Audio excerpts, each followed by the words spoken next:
are watching the multi-awarded Radio Bandido TV on channel 224 Sky Cable and TV Plus boxes. Simulcast on DZRJ 8:10 a.m. Informing, advising, and entertaining the Filipinos and OFWs around the world. Streaming live on www.facebook.com/DZRJ 8:10 a.m. or on YouTube, channel DZRJ 8:10 a.m. Radio Bandido.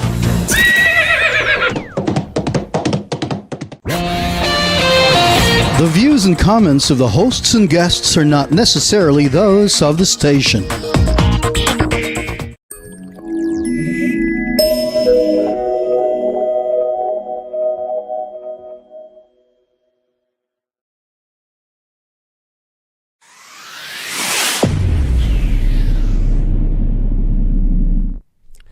Hello, Philippines, and welcome to the World News Jam right here in the beautiful Makati, Manila. My name is Lecain. We are coming to you live on DZRJ Radio and Radio Bandito TV on Sky Cable. Also, check us out on the DZRJ Facebook page and the DZRJ YouTube channel. Now, here on the News Jam, we talk about the biggest stories in the world going on outside the Philippines. We have a discussion about what is happening around the globe, so you, here in the Philippines, can be so very well informed. Now, today we're going to be talking about everything from the ending of the Ukraine war to the dismantling of the U.S. government to asteroids from outer space and things going on in Israel. So thank you so much for tuning in. Now, first up, let's get to the biggest, most talked about story going on right now. And I've seen this at least 4 times in my Facebook feed this week. It's the video of the kayaker that got swallowed by the whale. Did you see this thing? I think it was on Valentine's Day or just before it. A kayaker was off the coast of Chile, just paddling along with his dad, who was videotaping him just at the right time when out of nowhere a full-grown humpback whale came to the surface and ate him. I mean, 1 second he was there, and then this massive thing comes out of the water, and the kayaker and the kayak just disappear. Just a few meters away, his father witnessed the whole thing. Now, the guy, whose name is Dell, survived the swallowing when after a few seconds, the whale realized that maybe this was not the fish he was thinking it was, and he spit the young man out. But for those few seconds, he was in the whale's massive mouth. He described it as absolute terror. He said, "I thought I was dead, that he had eaten me, and I was being swallowed." He said he felt the slimy wall of the whale against his face. In any case, after a few seconds, the whale threw him up and out, and he swam to his father's boat. Funny though, the whole ordeal, the father kept a nice steady hand on the camera. Now, whales don't eat people, but they are animals, and sometimes, well, they just make mistakes. Last year off the coast of New Hampshire, a whale shot up out of the water and sent 2 men flying into the air. Back in 2020, 2 women were knocked out of their kayaks by a humpback whale and were briefly in his mouth. But like I said, humpback whales don't eat people. They don't have the type of mouth that can chew up a human. Humpbacks do, however, grow to be 80 feet in length and weigh around 80,000 pounds. So they can swallow you. It's just they don't mean to. This is Lecain here on the World News Jam on DZRJ Radio and Radio Bandito TV. Now let's move over to another big thing, trying to swallow a smaller thing. For instance, the possibility of Russia finally being able to swallow up the Ukraine. So many have been wondering, what would the U.S. do about the Ukraine once Donald Trump is president? In the Biden administration, the U.S. backed the Ukraine with weapons and money and support. The U.S. showed a united front with the NATO alliances against the invasion of Russia into the Ukraine. But that alliance seems to be somewhat fading this past week. As we know, Trump is a very close friend and admirer of Vladimir Putin. He said before that if he was elected as president before, this war would have never happened, which might have actually been true. Remember, Trump called President Zelensky during his first term and tried to make a deal.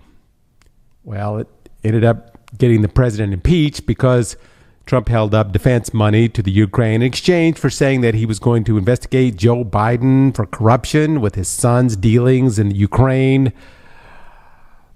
Trump also said that once he was president again, he would end the war in Ukraine in one day. Well, he wasn't able to do that. But this week, we got to look at what Trump might be planning to do. First off, he had a very friendly call with Putin. They discussed how to end the war. Now, what is interesting is that Zelensky, the president of the Ukraine, he's the ally of the U.S., while the Russians are the enemies. However, Zelensky sort of being left out of the negotiations. Trump was making deals with Putin without conferring with the US's ally. This, as you might imagine, is worrying officials on the U.S. side and really worrying the people of the Ukrainian side. Was Trump sharing secret important data with the Russian president on the military plans of the Ukraine? Was he sharing deals between the U.S. and the Ukraine for specific military equipment that he was sending to the Ukraine from the U.S.? Also, supposedly, there was a second call from Trump to Putin. As usual, Trump said there was a call, but Putin will neither confirm nor deny it. The interesting thing is that during all of this, the U.S. prisoner Mark Folger became a pawn in this chess match. He's the American school teacher that has been in prison for years in Russia on a 14-year sentence because he had marijuana in his suitcase, I believe, which was prescribed to him in America. However, in Russia, that can get you put in jail, especially if you are an American, for 14 years. By the way, if you're going to Russia, leave your marijuana or any other drugs at home. I'm just saying it's not a good idea. Anyway, somewhere along the line this week, a deal was made. A deal to have him released. It was a prisoner swap for a Russian crypto scammer. This Russian scammer, through his hacking and scams, supposedly pocketed somewhere around $121 million. He used ransomware attacks, identity theft schemes, corrupt public officials. He even went after the Democratic National Committee back in 2016. He was a master scammer. Originally, he was said to be exchanged for Brittany Griner. Remember her, the basketball player who had an e-cigarette in her luggage with a little bit of cannabis oil in it? But instead of the crypto scammer, she was eventually traded for a ruthless arms dealer. Doesn't seem like sometimes the U.S. is getting the short end of this stick when it comes to these prisoner swaps. I mean, a scammer for a school teacher, an arms dealer for a basketball player. But in regards to this week's Folger's release, many want to know what were the terms of his release. This is something many want to know, including the Ukrainians, because their future may have been tied to it, the release of just this one man. Trump would not say exactly how he got this man released, but did say that he and Putin agreed to work closely together, including visiting each other's nations. And this would begin immediately on negotiating to the end of this war. But in the calls, what did Putin ask Trump for? Is he dictating to Trump what Ukraine will have to live with in order to stop this war? How much land will the Ukrainians have to give up? Now, Trump has given us a clue as to what the Ukrainians will have to give up. And it's not just land to Russia, but also concessions to the U.S. First of all, Russia has control of about 1/5 of the land in Ukraine, mostly along the eastern border of Russia and the Ukraine. most likely this is what Russia will want. All of that. A large portion of that has coastline to the Sea of Azov, which Russia will assuredly want to take control of. The problem is, if they give too much land, then it will give Russia the power to take even more later. You see, almost every ceasefire that the Ukraine has agreed to in the past has been broken by Russia. So what's to stop them from breaking any new ceasefire agreements again? Obviously, Ukraine knows this and is expecting this. And also, if Zelensky agrees to giving all the land that Russia currently occupies, he's going to lose all credibility with the Ukrainian people. Like I said in a previous show, Trump is throwing the idea of an election as part of the deal of a ceasefire. Ukraine is very vulnerable now with Putin's ability to infiltrate elections. Most likely he will support an official that he is sure he can have control of. But, well, we're not at that point yet. The point now is the fact that Trump is more likely going to side with Putin, and Europe is going to have to figure out how to work with this. It will even need to figure out how to deal with the fact that Ukraine may soon be left without U.S. support. And what about their inclusion into NATO? Is one of the stipulations going to be that Ukraine stop pursuing its membership to NATO? Just a few days ago, the Vice President of the U.S., J.D. Vance, let loose some scathing words to the Europeans at the Munich Security Conference. He said, under Donald Trump's leadership, we may disagree with your views, but we will defend your right to offer it in the public square, agree or disagree. The greatest danger to Europe, Vance claimed, was not Russia, not China, but the danger from within. Vance went on to say that NATO has been founded in the Cold War as an expression of the U.S. determination to defend shared Western values. But if those values were no longer shared, then the moral purpose of NATO itself has fallen away. Now, wait a minute. What does that mean? People were expecting him to say how the war was going to stop. But instead, he went into a talk about how the European governments are retreating from their values and ignoring voter concerns on migration and free speech. Started blaming the European Union for mass migration. After the speech, what was met with complete silence, some politicians asked if the U.S. is trying to pick a fight with them. The former U.S. ambassador to Russia said that Vance's remarks were insulting and just empirically untrue. But really, it didn't say much about the war or Russia or the soldiers that are dying every day. Right now, Russia has lost maybe 350,000 troops and 700,000 wounded. Russia doesn't seem to mind much about losing troops. And this is the advantage they have. They lose troops by the thousands every day. And the soldiers know if they refuse to fight that they will be shot. However, they are, anyway, more likely going to be killed on the battlefield. But being able to sustain this kind of loss doesn't seem to bother Putin. But for Zelensky, this type of battle tactic is hard to withstand, especially if at any time their military backing from the U.S. could stop. Just like before when Trump threatened to stop their military backing the first time he was president. But one thing is for sure is that Trump is going to make sure he gets something out of this deal. That if he's going to renegotiate a ceasefire and provide security for the Ukraine, it's going to cost them something. He said this week that the U.S. will help Ukraine out of the war, but it's going to cost them 50% of the minerals that they have. It's true, Ukraine has a lot of very rare, expensive minerals. This was a shocker to the world. Is the U.S., again, trying to take either land or minerals from a country in order to make peace? Also, the new Secretary of Defense, Pete Hegseth, said that for a ceasefire to be possible, Ukraine must give up their territories and agree to discontinue its path to NATO. This, of course, infuriated the Europeans. The European Commissioner President made a statement that basically reminded the Americans that a failure to help in the war for Ukraine would weaken all of Europe, and by doing so would also weaken the U.S. That the Ukraine wants peace that is just and long-lasting. so the horrors of this war does not happen again. That there is an alliance with the U.S., and if the deal for a ceasefire creates outrage and an outcry, it could weaken the entire Western alliance, which, by the way, is already starting to weaken. The British Prime Minister stated that Trump cannot make a deal without the Ukrainians present, that they are committed to forever backing the Ukrainians.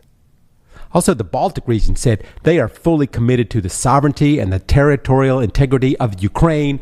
So if Trump were to demand that the Ukrainians give up its territory to the Russians, then they, the Europeans, will be at odds with the U.S. Putin has waited decades to have something like this happen. With the re-election of Trump, Putin now may be able to put a wedge in the all-powerful Western alliance and the military power of NATO.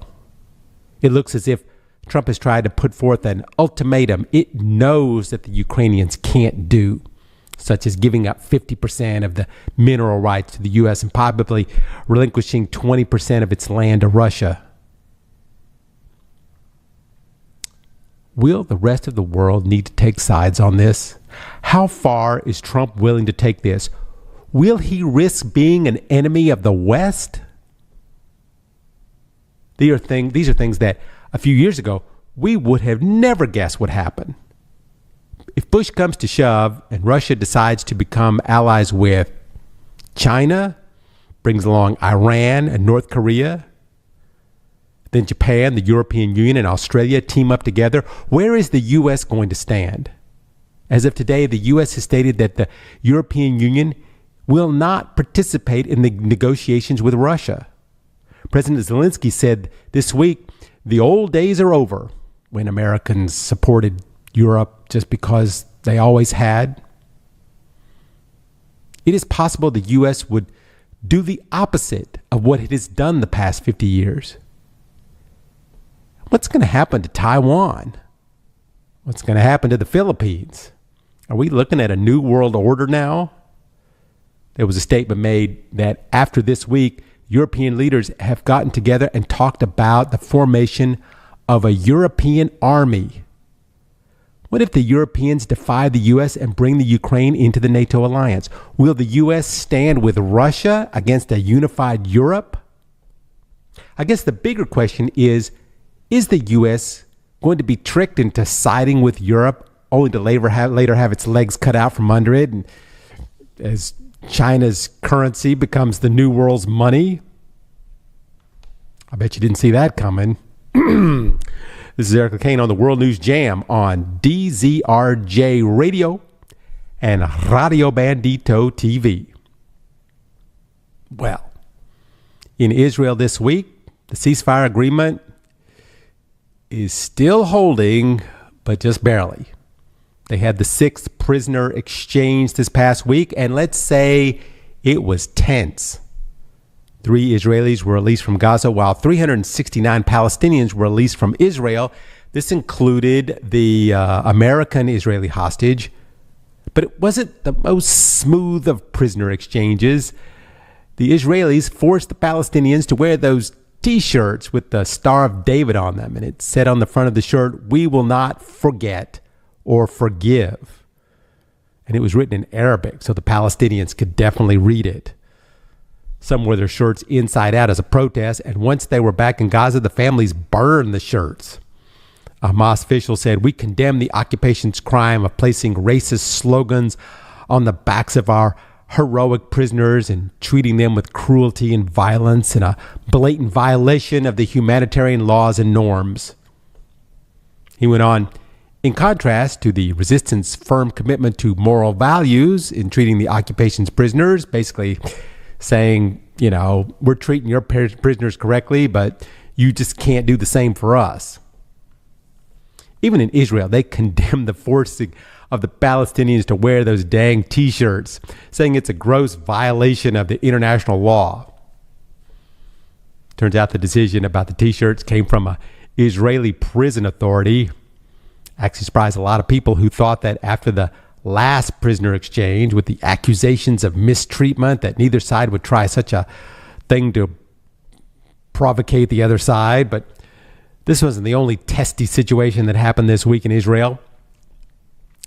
Prime Minister Netanyahu vowed to finish the job against Iran, with, of course, the help from the President Trump.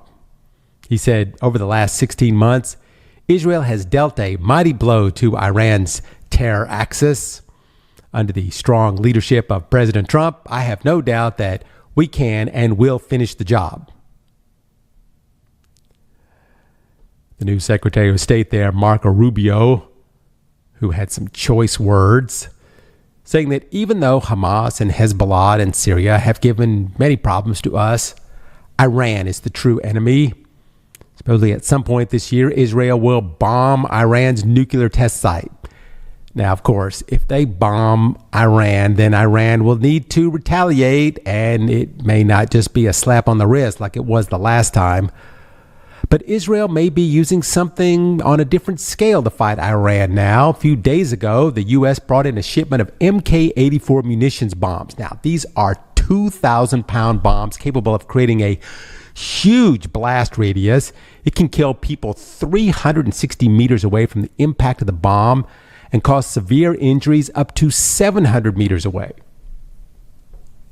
Biden administration decided not to give these bombs to Israel, saying how they may be worried Israel would use them on densely populated areas with civilians. The Biden administration tried to keep a tight hold on the Israelis and not let them come after Palestinian civilians and continue to keep bombing them. But as we know, Israel, well, they did it anyway. But contrary to the Trump administration, who told Netanyahu in no uncertain terms, you can bomb anyone you want to. Of course, the Gazan government media office criticized this move by the U.S., saying instead of sending food, medicine, water, building materials to help the victims of Gaza, the U.S. leader of human rights sends 1,800 heavy MK bombs to support the criminal occupation. Now, to make matters even more tense, Israel killed 3 police officers in Gaza, which Hamas has deemed a violation on the ceasefire agreement already. Hey, you know what? We already know this is going to be the biggest issue of the ceasefire. Basically, when is Israel going to break it? Because if the hostages are returned to Israel, what's to stop Israel from just continuing its war on Gaza? I mean, before they had the threat of the U.S. to withhold weapons. However, that doesn't seem to be a problem with Trump. And what about the statement of Donald Trump to take over the Gaza completely and move all the Palestinians somewhere else? Many leaders, most all leaders of other countries have spoken out to say that something like that would be ludicrous. That is, if the U.S. decided to bring in its military and forcibly remove the Palestinian people just after they were able to come back home, that would cause a major chaos in the region and make the U.S. one of the most hated countries in the world. Even the French President Emmanuel Macron said Trump needs to respect the Palestinians.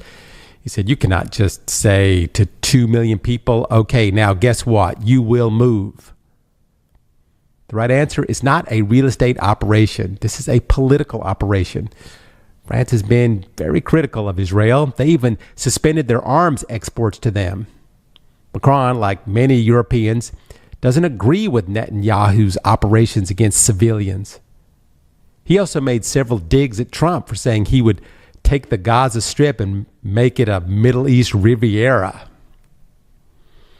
People might not remember this, but Jared Kushner, Trump's son-in-law in charge of the Middle East in the first term of Trump, he said the U.S. should clean up Gaza by booting out the civilians and unlock a very valuable piece of waterfront property. So let's recap. What has happened so far in the ceasefire phases? Okay, phase 1, agreement. 33 Israeli captives for 1,900 Palestinian prisoners. So far, 19 Israelis have been released and 1,135 Palestinians. So, There are two more exchanges set for February 22nd and March 1st to finalize the deal for Phase 1. Then, in Phase 2 of the agreement, 59 Israelis are to be released for a bunch more Palestinians. Also, the Israelis agreed to completely and fully withdraw from the Gaza Strip, and a permanent ceasefire is to be established. But will it be? A poll taken in Israel finds that 80% of the people believe in Trump's idea to cleanse the land of all the Palestinians and build fancy hotels there. Many believe that Israel should not move its military out of Gaza. In fact, many in the region believe that Netanyahu will not honor Phase 2 of the ceasefire agreement anyway and will come up with any way to avoid it entirely. There are two reasons for this. One, he does not want to remove his military's control. And two, he does not want to give back all these Palestinian prisoners. And besides, like I said, if he blows up the deal, who's to stop him? The Trump administration has suggested ethnic cleansing of the region, which is exactly what Netanyahu wants. So for now, we sit on our hands and we wait. But I wouldn't be surprised if by next week, we are right back where we started. And this is the World News Jam. On Radio Bandito TV, I'm Eric Lecain. As Ukraine and Israel are gearing up to find out if it will soon need to redraw its maps, there's another issue happening in the U.S. in regards to maps. As we know, the U.S. president has decided to rename the Gulf of Mexico to the Gulf of America. Now, when many people heard this, they thought, well, this can't be true. This is just the president trying to distract us from the real problems in the U.S., such as the price of eggs. However, this is fast becoming a real issue. This week, Google started using it on its maps, putting Gulf of America in parentheses. But even though Google may be taking the knee, most countries are not changing their maps right away. In fact, many countries, including Mexico, are just, well, laughing at the idea of the president. The president of Mexico said that according to the United Nations Convention on the Law of the Sea, it says a country's territorial sovereignty extends 12 nautical miles from the coastline. She said if a country wants to change the designation of something in the sea, it would only apply up to 12 nautical miles. It cannot apply to the rest. In this case, the Gulf of Mexico.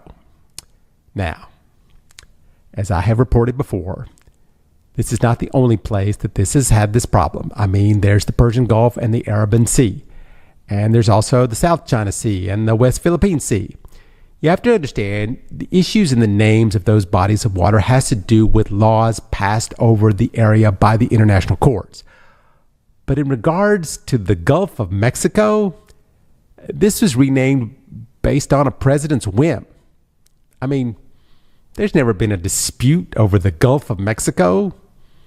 But as of now, the president has made an executive order renaming the Gulf of Mexico to the Gulf of America.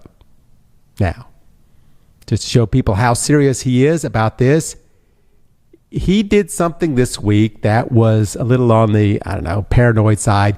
He banned the Associated Press from the White House and Air Force One for not saying the Gulf of America in a story they were doing. And this ban is indefinite. Now, just so you know, the AP is one of the largest news outlets in the world. But in the last week, they used the words Gulf of Mexico. Now, of course, all U.S. government agencies have already changed the name, and Trump has required that all media companies do it too. However, the AP is a worldwide news company, and most of the world doesn't recognize this change. But for some reason, even most news companies don't say Gulf of America. Trump has singled out the AP News and banned its reporters from presidential events. The reason Trump administration gave for the ban is that by the AP saying the Gulf of Mexico, they are in essence spreading misinformation. The deputy chief of staff said while their right is irresponsible and dishonest reporting, it's protected by the First Amendment, it does not ensure their privilege of unfettered access to limited spaces like the Oval Office and Air Force One. Now, the Associated Press is one of the largest, most respected news companies around the world. This will, of course, hinder their ability to cover the president. But also, many thousands of other news outlets around the world, including the World News Jam, get a lot of their info from the AP Newswire. So this is not just bad for the AP, but it's going to make things hard all around the world for news agencies. But the AP is not taking this line down. They are currently preparing a legal challenge. Someone for AP said, it's hard to come up with a clear case of viewpoint discrimination. This, it seems, is really at odds with the policy of the Trump administration and the Republicans who continue to say there needs to be more free speech. Anyway, for me, getting banned for calling it the Gulf of Mexico seems a little overkill. But that's not the only thing that's not normal this week. We talked about a little bit about this last week, but this week things are starting to escalate in South Africa. Now, we all remember apartheid in South Africa. It started in 1945 when the landowners developed a system in which you could legally separate the races. In other words, blacks could not own land in certain places and could not even live in those places. They had to live in the poor areas. Blacks could not walk into certain public places deemed as whites only. A black person could not marry a white person. Blacks could not attend civic meetings, nor could they have unions. Now, much of the world was against the South Africa system because it involved forced removal of blacks from their homes and made them to live in neighborhoods for only black people. It was deemed one of the largest mass evictions in history. The UN enacted sanctions against the South African government. There were uprisings. 21,000 people were killed. Tens of thousands were thrown into prisons.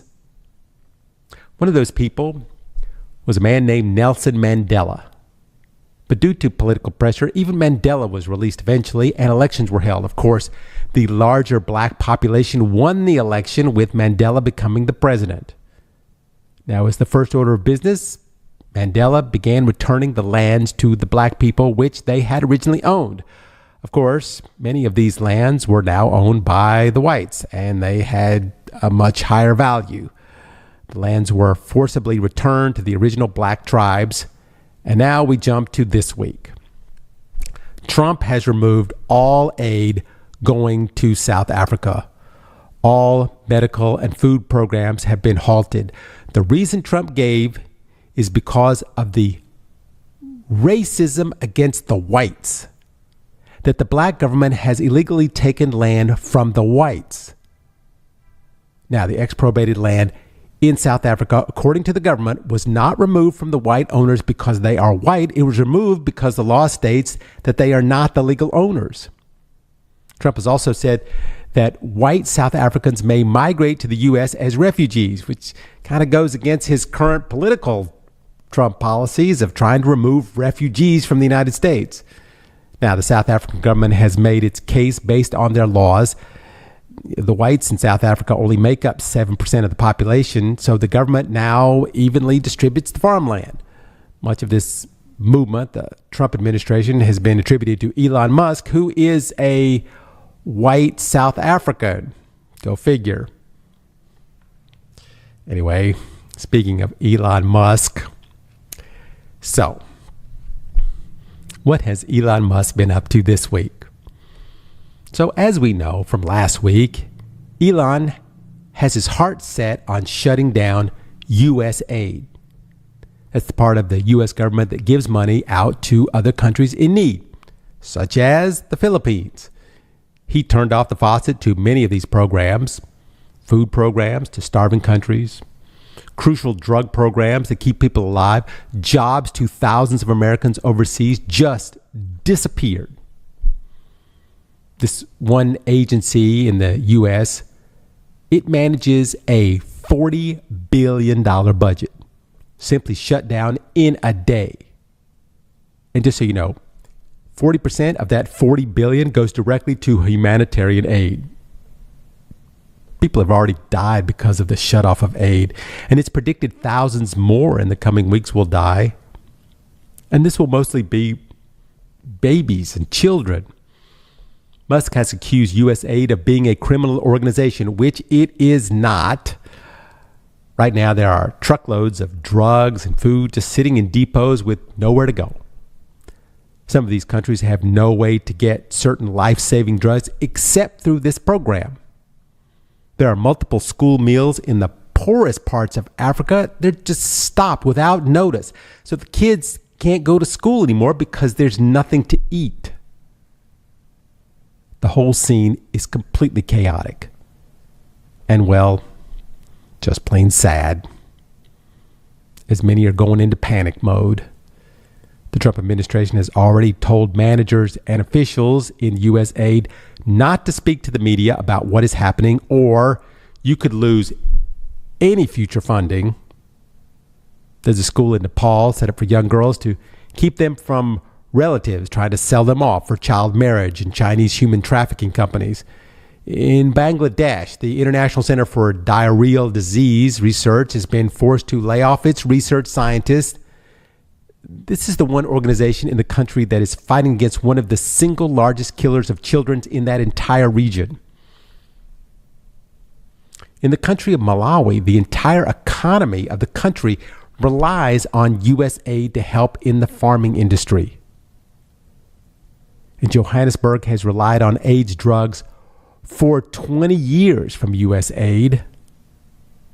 The only way many of these are staying alive is because of those drugs. And here lies the problem. If Musk had announced cutbacks, gave the agency a chance to figure out how to deal with those cutbacks, that would have been one thing. However, to turn off worldwide programs in a day has been called a disaster. People connected with the agency have come out to say how this constitutes a death sentence for many around the world. Right now, it seems the people dying are older people living on oxygen tanks that have been removed. But soon we're going to start seeing dead children on the news. It's just inevitable. The president of Refugees International said this is really an extinction level event for the global aid sector in the U.S. and for much of the global relief and development sectors around the world. He went on that the total cut from U.S. aid will destabilize budgets of many large aid and United Nations organizations around the world. It threatens really the collapse of not just what U.S. aid does, but this huge ecosystem of relief and development organizations that are doing good around the world every day. They believe 342 international development organizations will more than likely have to close by May. Now, there's been an attempt by the U.S. government to soften the blow, freeze the U.S. aid funds by having this waiver program for projects offering life-saving assistance. But so far, that's done very little except sow more confusion. But this is not all Elon has been up to this week. He has his sights set on shutting down the Consumer Financial Protection Bureau, the CFPB. Now, what's the purpose of the CFPB? Basically, the lookout or the police for the consumers as far as things like banks and lending companies, financial platforms, credit cards. Like, for example, if you use your credit card and one day they jack up the rate 4, 5, 10% and say they don't tell you or you're on auto pay, stuff like that. Well, Elon wants to do away with that whole agency. But how could he do this? Well, it's kind of crazy how it all happened. This is a government agency, and Musk and his team just went in one day and told everyone, go home. Almost all of the probationary employees were just fired right there on the spot. Now, you're probably asking me, why would Musk go after an agency like this? Well, maybe it's because he himself wants to make his own digital payment platform on Twitter or X, and it would be called X Money. It will allow people to transfer money to bank accounts and perform peer-to-peer payments. He's had this idea in the works for a while, but the question is, what agency would be overseeing that company? Well, it would be the CFPB, of course. They are the ones that police privacy issues, fraud, and disputed transactions in mobile payment apps. If Musk were to start his new payment company, he would need to go through all the checks and balances from this agency to make sure he's not just running some kind of scam or overcharging the public. But if this office no longer exists, well, Elon could open X Money tomorrow. And if payments didn't go through or you got charged twice, well, there would be no one to complain to. Also, with Trump giving access to Elon to do anything, he has gained access to the CFBP data. That means he has data on all other digital platforms and their clients. This includes supervision files, investigation files, enforcement actions. But even worse is Elon has access to trade secrets and company already being investigated, including documentation on future products of some of those companies. But what's kind of scary is Elon also has access to just regular Americans' personal data that is used in making online transactions. Remember how I said before that Musk wrote on Twitter, X, delete CFPB and RIP CFBP? Well, he's deleting it. Not the post, but the entire agency. And just in time to start a new online financial platform that they would have overseen. But the kicker is the fact that the agency was also investing complaints to another company, a company called Tesla. Seems Tesla has a financing arm that gives out loans to its cars. This is something the CFPB oversees. In fact, it's the CFPB employees. They're not even allowed to own any Tesla stock or it would be a conflict of interest. Yet, ironically, the owner of Tesla, Elon Musk, can completely dismantle the CFPB. As of now, many criminal factions will be looking to open financial lending companies if there was no regulations. It's like robbing a bank, but firing the police first. This is a type of thing that caused the great financial crisis several years ago, where millions of people lost most of their savings. This agency was put there to make sure that this never happens again. But now, there's nothing to stop this from happening again. But this is not all that happened this week with good old Elon. Remember the Cybertruck that Tesla put out, the super truck that Elon said could not be destroyed? This was so far beyond any vehicle ever made, etc., etc. Big. Then at the unveiling, they lightly threw a rock at it and it broke the windshield. Then they tried it again and broke another windshield. That was a massive embarrassment to Tesla. And then there were multiple problems with the vehicle, mostly with the backing up. The rear view cameras delayed the display, thus making it very easy to crash the car. Also an accelerator pedal that kept getting stuck. Oh, and also the so-called indestructible stainless steel chassis, well, it began to rust. Many described the lease of the truck as a disaster, having problems that went from bad to worse. Well, guess who in all of a sudden wants to buy $400 million worth of Cybertrucks? The U.S. government. Okay, now actually this whole deal started back in May. But now when it came time to actually sell the trucks to the U.S. government, well, the owner, Elon, looks to be cashing in on his friendship with the president, who he gave $250 million to win the presidency. But then last week, the State Department removed the name of Tesla from the government's website, and now it just says electric armored vehicles. You think that's got anyone fooled? Now, Elon has denied that the government is buying that many Cybertrucks from him, but even so, it says that they are. He also said later that if Tesla is selling that many trucks to the government, well, nobody informed him. Really? But this has started a whirlwind of questions of the blurry lines between Elon's position in the government and his contracts the government has with his companies.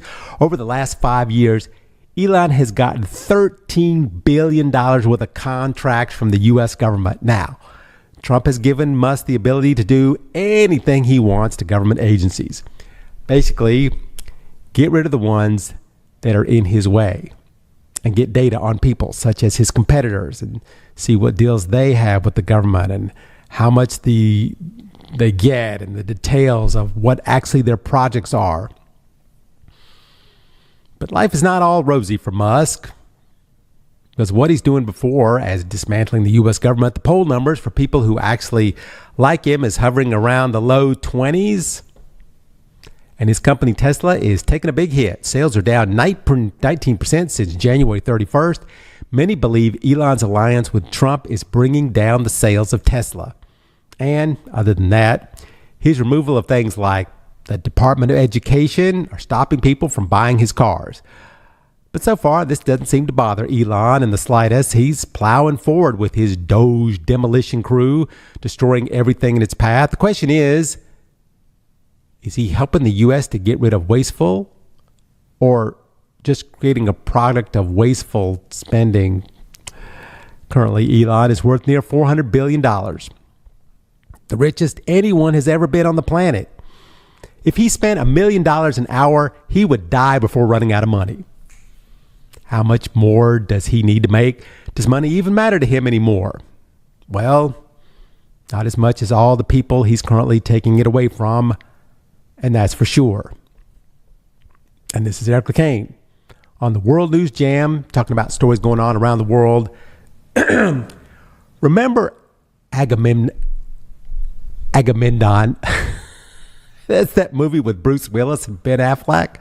It's where the asteroid was about to hit the Earth, and instead of sending up trained astronauts to blow up the asteroid, they sent Bruce Willis and Ben Affleck, who were oil well drillers.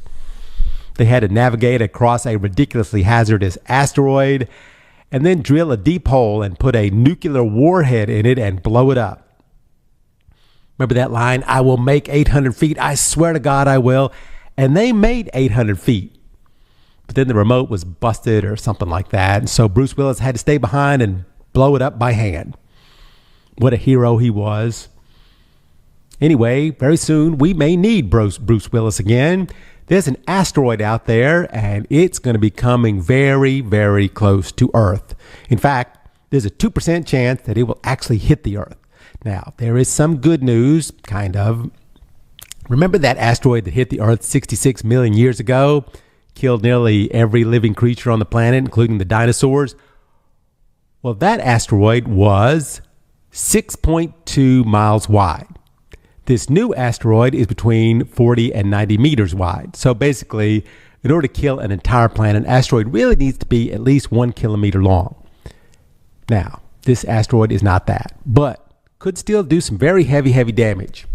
By the way, the name of this rock is 2024 YR4. It was picked up by Atlas, the Asteroid Terrestrial Impact Alert System in Chile. As of now, the rock is a little too far away to really tell the actual size, but they can estimate based on the amount of sunlight that is reflected back. But very soon, they will be able to begin using the Webb telescope that will track the asteroid using infrared light. It can measure the heat related by the asteroid and give us a much more accurate size. Like I said, this 2024 YR4 is about 30 million miles away, give or take. So it will drift near the Earth sometime in 2032. But what's interesting is how they begin to determine what actually could happen in the event that this asteroid does have a collision with the Earth. Now, according to scientists, if it were to hit land, it would have a blast radius of around 50 kilometers. The reason is such a large blast radius for such a small rock is the speed of this asteroid to be going upon impact is around 17 kilometers per second. Now, this rock is, like I said, around 40 to 90 meters wide. Now, if anybody remembers, Back in 1908, a 30-meter wide asteroid hit the northern Siberia. That event leveled trees across 2,150 square kilometers. In 2013, a 20-meter asteroid entered the Earth's atmosphere above Russia. This one exploded coming into the Earth's atmosphere. It released 20 to 30 times more energy than the first atomic bomb there in Japan. Damaged 7,000 buildings, injured more than 1,000 people. This asteroid that's coming in about 7 years would flatten a circle about 25 kilometers. So I could live with that. As long as it's not right here in 𝗪cie. Now, there are actually around 3,000 objects that come near the Earth every year. Most of them, miss the Earth by a pretty big distance or just burn up in the atmosphere. This one, though, would not burn up upon entry as it comes to Earth. It would most surely hit the surface. Something of that size cannot burn up in the atmosphere. But it's not a planet killer like that, like the dinosaurs had to deal with. But it still will have a pretty big bang. Hopefully there's a plan. If it does look like that 2% will come true. Well, let's see if Bruce is up for another trip again. What a hero he was. This is Eric Lecain on the World News Jam here on DZRJ Radio and Radio Bandito TV. Thank you so much for joining us here on our discussions of the news going on around the world. Please join us again next week for more interesting stories going on here on the planet Earth. So for now, everyone, be safe out there, and we will see you next week. The views and comments of the hosts and guests are not necessarily those of the station.